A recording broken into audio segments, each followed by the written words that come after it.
Welcome to Cosmopolitics and Barbara Starr Reports. Glad to have you.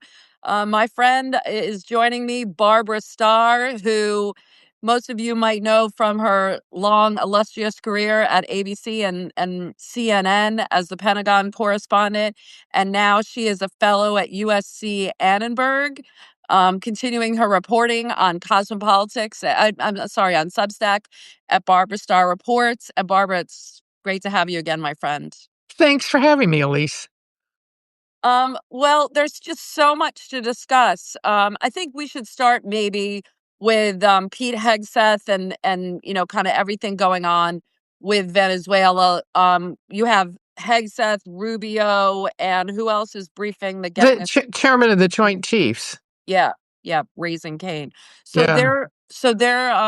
they're briefing the Gang of Eight today about what happened, and it seems like Hegseth, you know, there was at one point all this reporting about how Hegseth said kill them all, and then there was this confusion about whether he ordered the second strike or whether Admiral Bradley, who was the commanding officer, he's SEAL Team 6, whether he was in SEAL Team 6, whether he ordered that second strike. How do you read all of this? Well, I'm hoping that both Democrats and Republicans come out to television cameras and reporters after the briefing and give their readout, if you will, of what transpired. Also, I think very critically, and perhaps even more important, supposedly Admiral Halsey, the retiring head of Southern Command, who is leaving after just a year in office, is going to talk to the committee, and the widespread view is that he resigned because of conflict with Hegseth over these strikes. The key question, I think, Elise, is going to be, is Hegseth going to give detailed information, or is he going to revert, even though it's behind closed doors, is he going to revert to his usual strategy of very aggressive message points from the administration? And is he going to belittle the questions that he's being asked? He may find that that's a bridge too far on this one, because we are seeing senior Republicans expressing their dismay at what has happened and expressing their dismay at Hegseth. Yeah, and he's all over the place, right? Like at one point it's fog Mm. of war. On the second point, I didn't even order the strike. On the third point, I didn't see it. So like he's all over the place trying to figure out, how he wants to frame this. And originally President Trump was like, "Yeah, let's just let it out." And now he's like, "Hegseth will decide." So is he covering up for Hegseth, do you think? Well, I think there's a lot of ways to view it, and I don't think that we really know. I mean, some people are suggesting by Trump saying, hell, I'm leaving it up to Hegseth. He's maybe just a little bit throwing the secretary under the bus, Yeah. because if Congress gets really upset about this, which they're headed towards doing, Hegseth's the one left holding the bag. I mean, remember, very little noticed language in the congressional budget bill for the Defense Department Yeah. that Hegseth's own travel budget is going to be cut unless he, releases this video and talks candidly to Congress. So I think it to be a fly on the wall, because we don't know, this may Be the be the nail in the briefing. coffin. This may be the briefing where Hegseth finds out that Congress has lost patience with him, frankly. I mean, Well, there's a lot of people that still support him in Congress. We should say that. A lot of Republicans still very openly support him. But there is growing Republican as well as Democrat, but Republican concern about how he is running the Pentagon. yeah, I mean, the last time you were here, we talked a lot about this. Like he's focused, on warrior culture, on, some of these kind of more culture The type culture wars. issues, culture wars, right? And not really about, warfare or procurement or personnel. It's just really focused on these culture wars. And how much do you think now Hegseth is actually advising the president on this campaign in Venezuela, or is he just kind of, a flack on it? Well, clearly options, military options, have been presented to President Trump. The way that usually works is it's a range of options, and then the secretary and the chairman of the Joint Chiefs brief the president and talk to him about the risks and benefits of each of these options. It looks like General Dan Kane, the chairman of the Joint Chiefs, has done that. We don't know if Hegseth has been with him, but consider this: Hegseth pretty much shut out of any of the negotiations and discussions on Ukraine. Uh, and shut out of the Middle East.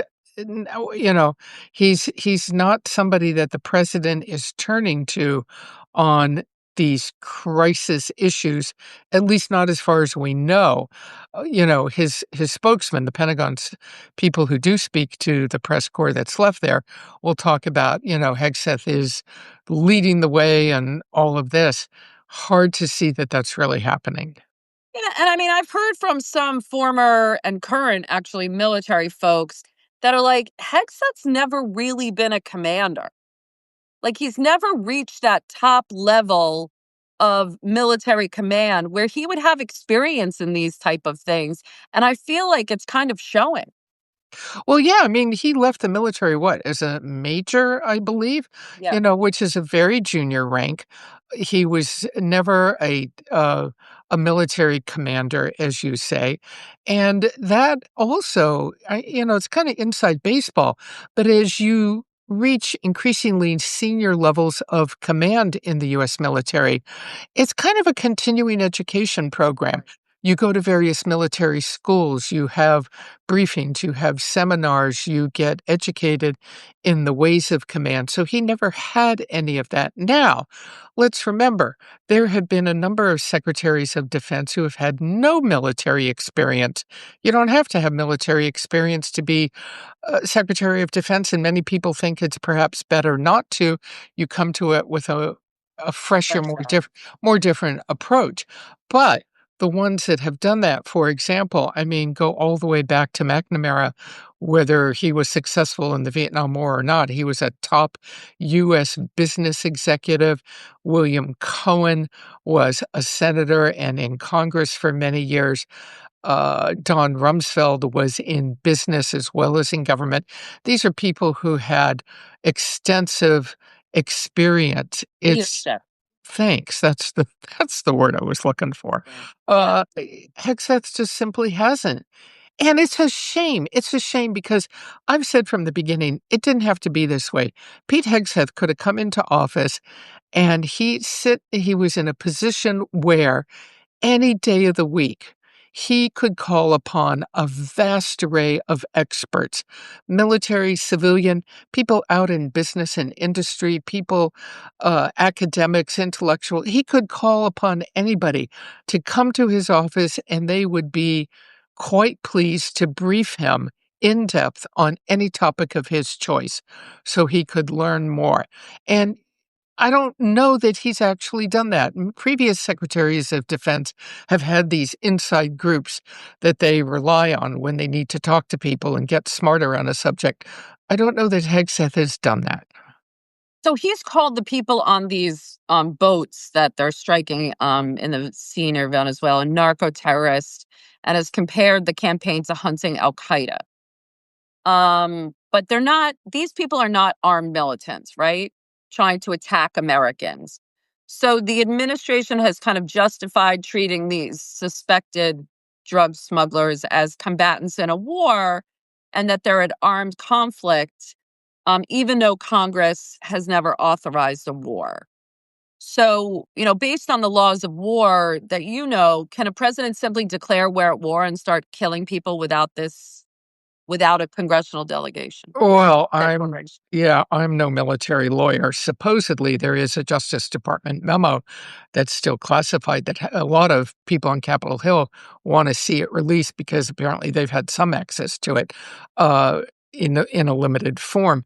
And this Justice Department memo lays out the justification for all of this. But as you say, there's no war powers finding, as far as we know, again, because everything's being very closely held on this.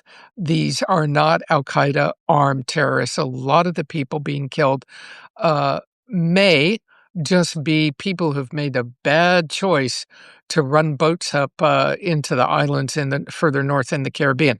Look, nobody wants drug dealers. Nobody wants drugs coming into this country. But what is left out of this is other options. The U.S. Coast Guard, for example, does capture missions on suspected drug boats all the time. Why is that not even an option that Hegseth is discussing? Yeah, and I mean, look, this whole idea about the September 2nd strike, and I mean, they said that they were trying to flip the boat to stay in the fight. Um, it's strange cruelty to me. But subsequent strikes, they've picked up people and sent them back to their home countries. And So that's the way. Yeah, they didn't that's even interdict them and try them. yeah, that's the way out in the Persian Gulf, and in the Middle East for years and years and years, when the U.S. Boards a boat looking for contraband cargo like drugs or weapons, they take the people and they send them back to their home country for, prosecution, disposition. This is something the U.S. military and the Coast Guard is very familiar with doing, and it's not at all clear, and no one has explained, as far as I know, why they can't do that here, why this is basically outright killing with no notice.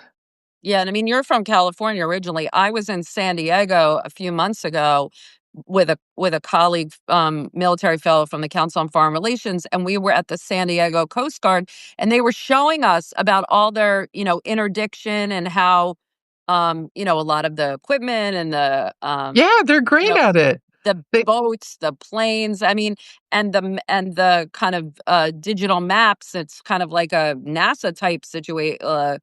Type war room where they're looking at all of this. I mean, they've got the Coast Guard has, obviously very sophisticated technology for this, which is why a lot of critics say this isn't about drugs. This is about Venezuela and regime change for Maduro. I think that's right. I mean, and no one has ever explained, as distinguished a career as Admiral Bradley has had with the Navy SEALs, why is it taking Navy SEALs sitting hundreds of miles away in a command center to run this operation? Why is Southern Command, which has responsibility for this area, not taking the leading role in this? This is where you get things going wrong potentially because you have too many people, too many commands. Is there a unified single chain of command? So all of this can be handled very precisely. If the president wants to have land strikes inside Venezuela, as he has suggested he might want to do, the most important thing off the top is going to be to have that unified chain of command and have it at a very senior level where those whoever's running it can talk to the chairman, can talk to the secretary, and on a moment's notice, if they see a target they want to strike. These are the key things that have to be put into place. Yeah, talk to me about the kind of assets that we have in the region. From what I've heard and also read, this is like one of the largest deployments Yeah, of U.S. weaponry and assets in ages. Talk to me about the scale, about what's there, and how long can they sit there without, kind of making um, a decisive action to go to yeah. war or not. Well, uh, all of those ships and aircraft can rotate in and out. They can get fresh units in, but that's a drain on the force. Uh, The aircraft carrier that's been there has been there a while. At some point, all these people need to rotate. They need to get leave. They need to go home. Ships and airplanes need to be maintained. They need to go back to their bases for safety, the standard maintenance checks. So all of this becomes a drain on the force over time. Not to say it can't be done, but it's another pressure point on a military perhaps stretched thin. So you have aircraft carrier, you have the ships, you have helicopters, you have radars, you have overhead satellite intelligence, you have potentially signals intelligence, essentially eavesdropping. We don't know what the intelligence picture actually really is. Hegseth and the Pentagon continue to say they know exactly who's on the boats and what they're carrying. We will never know, will we? Because everybody's dead. So, we will never know exactly what the intelligence picture is. All these things can continue, but is this the best use of military force? I think that's really becoming the key question. Yeah, talk to me about that. You've covered, the military and Pentagon for decades. Can you compare the size of this um deployment to like something in our past that could give people a sense of the kind of the kind of war, maybe not that we're gearing up for, but the size of the deployment in terms of kind of sheer. Well, think of it this way. Once you put an aircraft carrier somewhere, you're talking about 5,000 people. Now, not all of them are involved in operations, of course, but that's what you're basically talking about, plus the other support ships. So this is several thousand people. But if you want to have land strikes in Venezuela, it's going to have to grow because, uh, you know, uh, you're going to have more intelligence on more targets. You may know some of the targets, but you'll have to have the intelligence assets, the satellites possibly, to keep watch on those targets, to know what's moving around. And a lot of these drug targets, so, maybe it's a warehouse somewhere. How much are you really going to get? You're gonna have to know where this cargo, if you will, is moving around the country, where it's moving to ports. And a lot of this may well be mixed in with civilian population. So this That's a becomes great an point. yeah, it becomes an even tougher targeting proposition.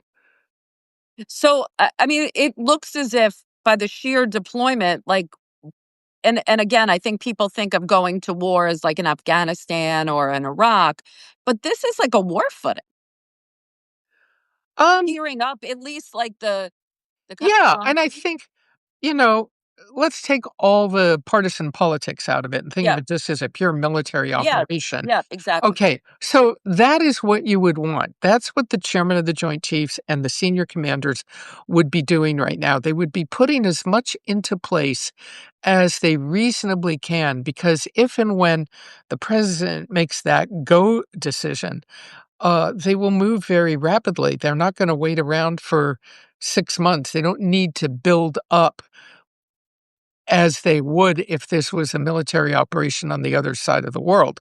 They need to be able to go very, very quickly. Again, pure military thinking here. So, yeah, that's what they would be doing. They would be building up and be ready if called upon. As someone who's covered this for so long, this did this kind of come out of the clear blue? I felt like next, of course, at first they were like hitting a couple of drug boats, and the next thing you know, we're kind of gearing up for this massive deployment and potential land strikes in Venezuela. What are the national interests here? Well, if he decides on land strikes, it's Donald Trump. Right. So he talks about it and then he potentially changes his mind. So we don't want to go too far down that road. I think what you said before, Lisa, the president supposedly uh, is not aiming at full blown regime change, but he wants Maduro out of there. And he believes that this is part of protecting the national strategy of protecting the US's southern flank from drugs coming into the country. But I think also greatly unanswered in all of this is Venezuela's oil. Is that what Trump really has his eye on? We don't Yeah, know. a few of our audience have kind of said, "Is this about oil?" I think you'd have to It's be a good foolish. question. It would be foolish not to think about the president perhaps looking at that. Yeah, you mentioned the national security strategy, and the Western Hemisphere definitely gets top billing. It comes before Europe and Asia, and this kind of Trump corollary, or whatever you want to call it. I don't even know if Trump kind of read this document. Promises U.S. military dominance in the region. Um, what do you think of that? I mean, I do think that, and I kind of wrote this morning. Um, the hemisphere has been neglected for some time, and it has allowed, Russia, China, terrorist groups like Hezbollah to get a footing in there. So, in terms of like, having more priority in the Western Hemisphere, I don't necessarily think that's a bad idea. No, but it's interesting what you just said, and of course you're right, Russian Chinese influence. So, are you ever and the question becomes very rapidly, what's the best way to address that? You can't address Russian Chinese influence in the Southern Hemisphere with US military power. You're not going to bomb Chinese and Russian entities in this part of the world. You're not going to bomb them at all, presumably. So it's not, and I think that's really the question. It's not potentially an area and an issue that lends itself to solely military power. The president doesn't like diplomacy, pardon me, so-called soft power. Right. He and Hegseth don't want that. But this is an area where that may be. And what's happening with the US military helping train military forces in that region? Because that's one of the great tools that has proven to work over time.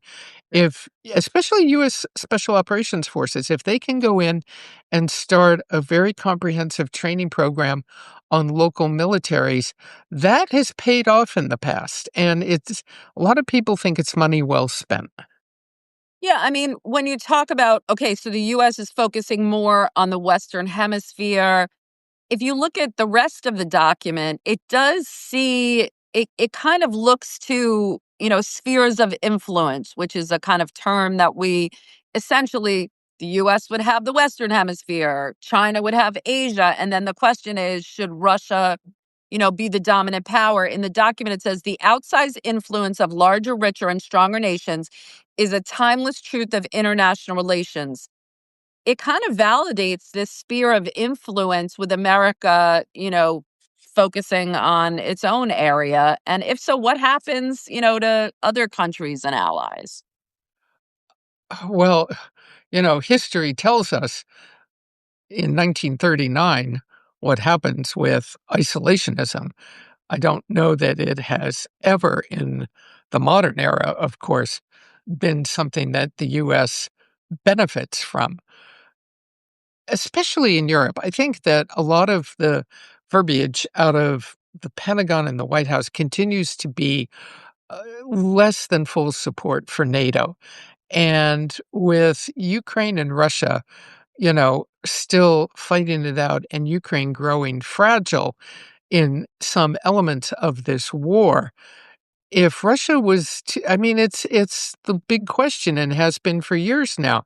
Is Russia got its eyes on NATO's eastern flank? And does anybody think that it's a good idea the day we wake up and Russian forces have, marched back into Poland? Heaven forbid. We hope that never happens. Poland has some considerable ability to look after its own defense. But in Europe, most of these militaries are quite small compared to the US. They have less people, they have less equipment. They don't require huge military force. They rely on the alliance. They rely on other nations to come to their aid in a crisis, including the US, Canada, and all of the NATO alliance. And dismantling that is risky, risky business because you're not just dismantling security, you're dismantling economic and financial security in how the world would view someplace like Europe. Yeah, and so this strategy never calls Russia an adversary. It talks about reestablishing strategic stability with Russia and prevent the reality of NATO as a perpetually expanding alliance. It sounds like they're giving Putin veto power over European security. and giving the veto whether NATO can expand, and back to that sphere of influence, that it's basically saying, all right, well, Russia is the, you know, big sophisticated, power, um, you know, have at it. Well, I think there was a statement out of the Kremlin, right? Applauding. I don't know if you have that handy. Yes, I do. It says it was it says this Was it the Petrov? Kremlin said that this strategy is largely consistent with our vision. I mean, when the Kremlin is praising your American strategy, what is this document saying? Well, yeah. I mean, yeah. It's you know, uh,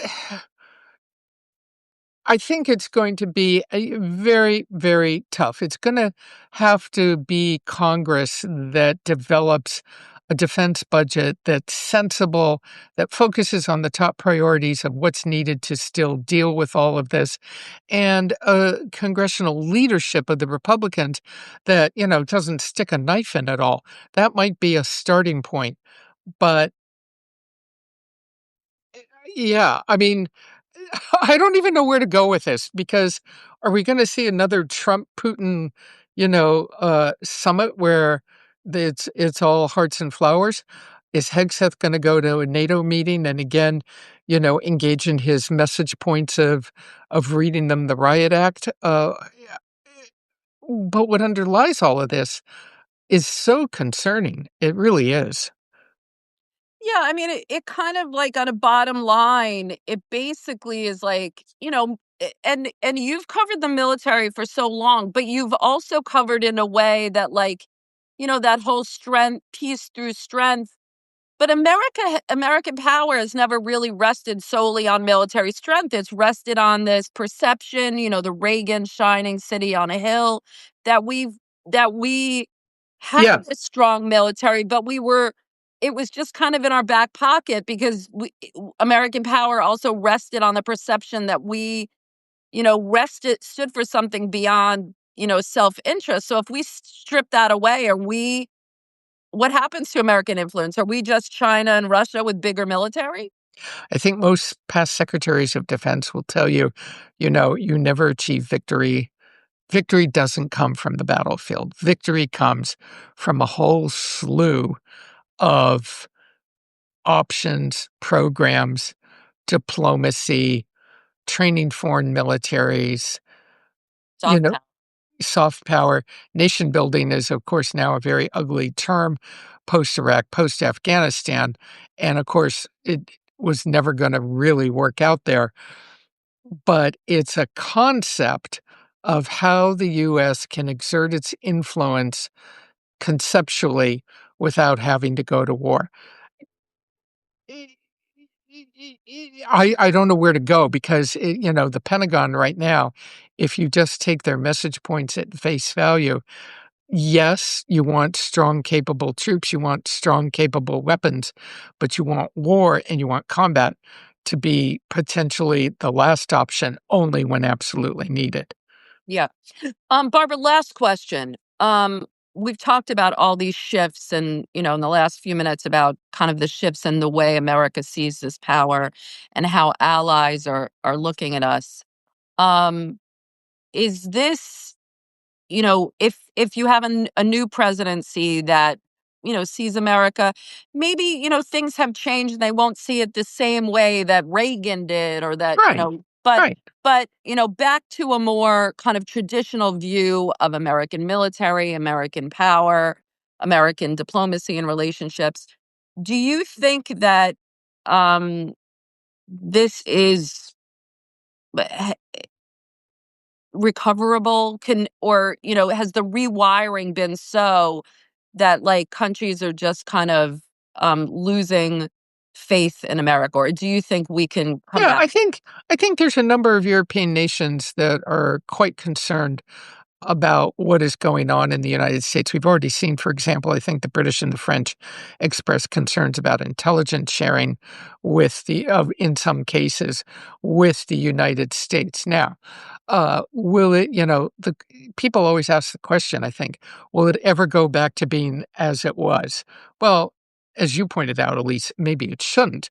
I mean, Example, Europe should take more Yeah, responsibility for its military and defense spending. That's a good thing. Presidents have urged that for years. Trump has achieved some success in that. yeah, It's a good exactly. thing. So I don't know that it's a complicated question.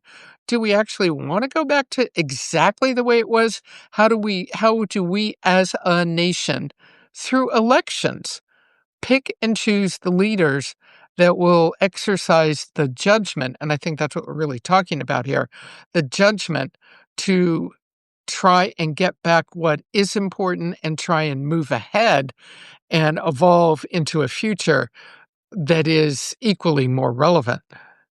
Yeah. Well, Barbara, I mean, a half hour just flew by. It was so great to hear from you. And, Great to talk. you Thank know, you for having me. thank you so much. And we'll do it again. Thanks, everyone, for watching. And we'll see you next time. Bye bye.